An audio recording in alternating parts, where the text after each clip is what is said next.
نحمده ونصلي على رسوله الكريم أما بعد فأعوذ بالله من الشيطان الرجيم بسم الله الرحمن الرحيم وإن تعدوا نعمة الله لا تحصوها صدق الله العظيم.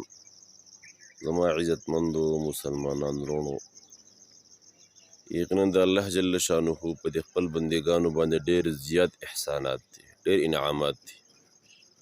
تاسو ګورئ کنه رب العالمین د خپل بنده دپاره څه نه دي پیدا کړي.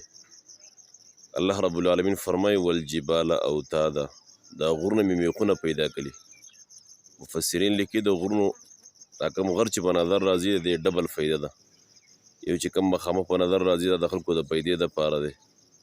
دویم دا چې دا په ځمکه کې وردننه شوې دا ځمکه پې رب العالمین مضبوطه کړې ده. او دې سره سره زما عزتمندو تاسو وګورئ که نه د الله پاک په کوم نعمتونو باندې به د الله په دې نعمتونو باندې انسان سوچ و فکر کوي لیونی به شي. د الله به کم نعمت یادوي. وان تعدوا نعمت الله لا تحصوها. ای خلکو که تاسو د رب العالمین د نعمتونو شمارئ، د رب العالمین د نعمتونو ګینتي تاسو کوئ، د الله پاک نعمتونه تاسو نشئ شمارلی. زما عزتمندو دا ټول الله پاک د بنده دپاره پیدا کړي. ان الدنیا خلقت لکم، فرمایي که نه دا ما ټول د انسان د خپل بنده دپاره پیدا کړي. وانتم خلقتم للآخره، او بنده مې چې کوم دی د آخرت دپاره پیدا کړی. لکه څنګه چې قرآن مجید کې الله فرمایي که نه وما خلقت الجن والانس الا لیعبدون. رب العالمین فرمایي ما انس او جن دا مې د خپل پهچان دپاره پیدا کړی. او په دې نعمتونو باندې داسې چې په نظر راځي په دې باندې به د رب پهچان کې بغیر عمد ترونها. کله چې سړی دیوال او آبادي جوړوي که نه ظاهره خبره د هغې دپاره به دې چې کوم دی نو ستن به لګوي، دیوالونه به جوړوي. الله رب العالمین وګوره اسمان ته نه به ستن په نظر راځي، نه به چې کوم دی دیوال په نظر راځي، هېڅ څیز نه بغیر د دغې څیزونو الله رب العالمین بېستنو الله پاک اسمان ودرولی. دا ذات څوک دی؟ دا د الله ذات دی.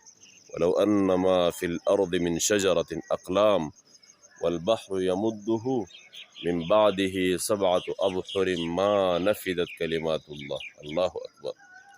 رب العالمین فرمای که دا څومره سمندرونه چې کوم و مشهور سمندر دی دا ټول صحیح شي او په مخ ته ځمکه باندې څومره ونې ولاړې دي دا قلمونه شي. او د الله رب العالمین صفات دی کې ما نفدت کلمات الله، د الله صفات چې کوم دی هغه نه ختمېږي. زما عزتمندو موږ تاسو د الله د نعمتونو شکریا ادا کړو او په دې سوچ و فکر وکړو. دا خو د دنیا نعمتونه دي، آخرت کې به الله پاک څه تیار کړي. د آخرت کې به الله پاک د خپل بندګانو ته څه نه ورکوي. ومن کان یرجو لقاء ربه فلیعمل عملا صالحا. د کوم خلکو چې دا امید دی چې موږ به د رب سره ملاقات کوو هغه دې په دنیا کې چې کوم دی نیک عمل کوي.